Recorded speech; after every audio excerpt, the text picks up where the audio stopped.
Thanks everyone for coming. My name is Elena Steer. I'm EAN's data manager and research analyst. And as Cara mentioned at the beginning of the day, we will be releasing our 2024 annual progress report for Vermont next month. So right now we just wanted to, at the beginning of some of these sector conversations, give a brief overview of some of the key takeaways from the annual report. So I'm going to be talking about transportation key takeaways and a brief overview of that sector. Okay, great. So the transportation sector is responsible for the largest share of Vermont's climate pollution. In 2021, the transportation sector was responsible for 39% of total greenhouse gas emissions statewide.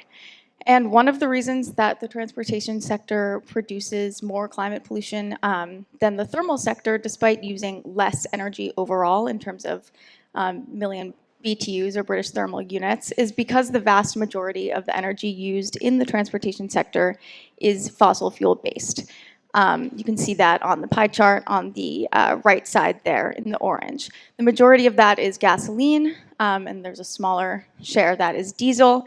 But you can probably barely even see it. Electricity is less than 1% on that pie chart.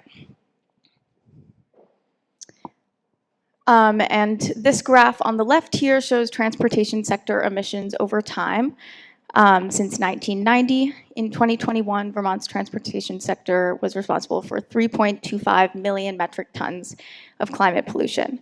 And that's more than 1 million metric tons lower than in 2005. So we've seen pretty good progress since then. You can see a dip in 2020 there as a result of the COVID-19 pandemic.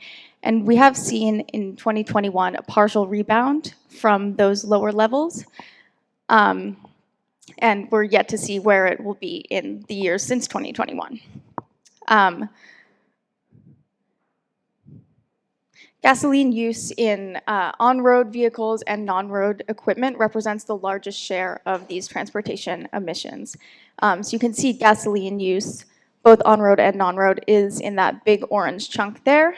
And generally, this is from light-duty vehicles. So those are single occupancy passenger vehicles, and those are responsible for 87% of on-road emissions. So because of this, the light-duty fleet is where we really have the most potential to see, or the potential to see the greatest reductions in emissions. So I want to talk about two central strategies to reduce transportation emissions. One is reducing vehicle miles traveled, or VMT, and the second is transitioning to less polluting energy sources for transportation. And it's really a combination of both of these strategies that can get us to those emissions reduction commitments or targets. Vermont overwhelmingly relies on single occupancy vehicles to get around, with almost 70% of Vermonters reporting that they primarily commuted to work by driving alone in 2022. So on that graph on the left-hand side, you can see all of the non-single occupancy commute modes from 2017 through 2022. And we can see in 2020, the data was missing because that was the pandemic, the beginning of the pandemic year. But we can see kind of a rise in non-single occupancy commuting in 2021 as a result of the pandemic. And most of that is from an increase in remote work. But we can see that kind of starting to shift back downwards as we're kind of moving out of those pandemic lockdowns. Reducing VMT doesn't only have to mean walking or biking. It can also be achieved via carpooling, taking public transportation, other choices that increase vehicle occupancy and reduce emissions per passenger mile, and that's what's shown on the right side there. That is pounds of emissions per passenger mile by different vehicle types. So electric vehicles at the bottom, and you can see gasoline, cars, and trucks at the top there.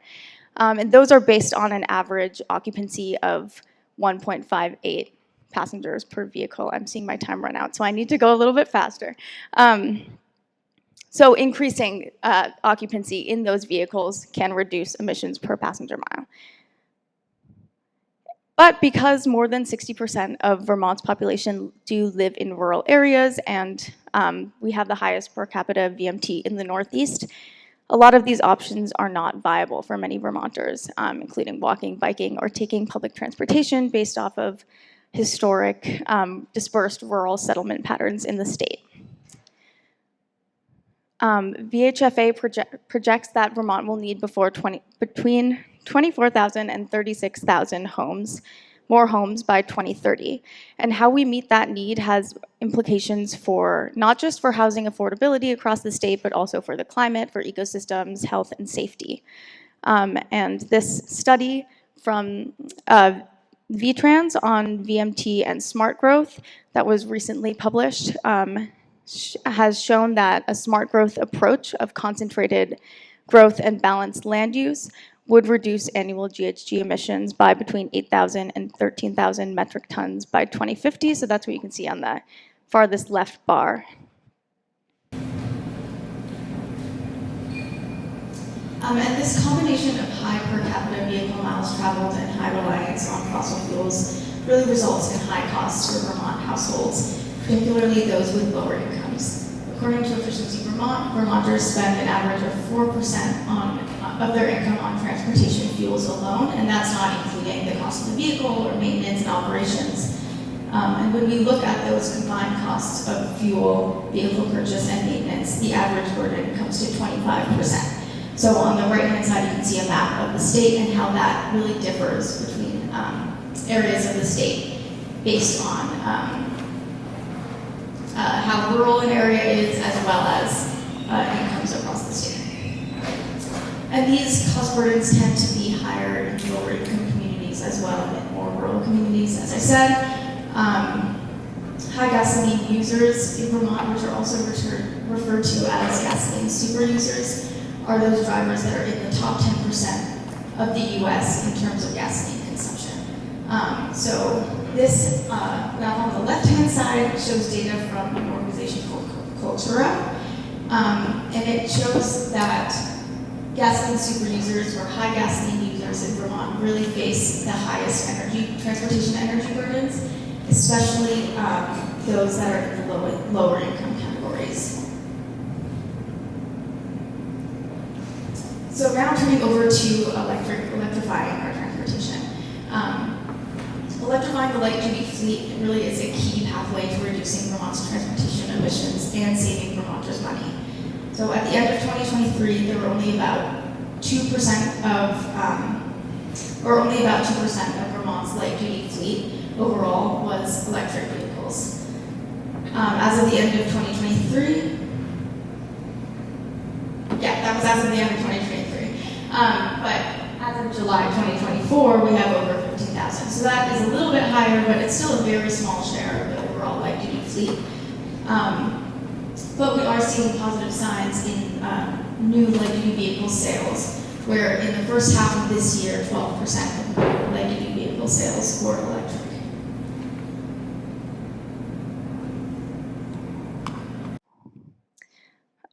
Vermonters can save hundreds of dollars on fuel costs each year when switching from a gas-powered vehicle to an EV, and this graph is showing the cost comparison of those fuels over time.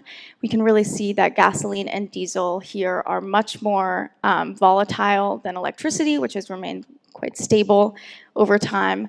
And Vermonters can also save additional money when they have access to special EV rates that are offered through the utilities. So those are shown on those small dots below for GMP and Burlington Electric. And I'm kind of rushing through because I know I don't have a lot of time left.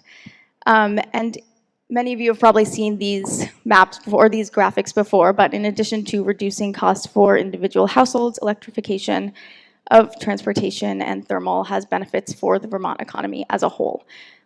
When we spend money on fossil fuels, a higher share of those dollars are draining out of the state's economy rather than staying and recirculating in Vermont.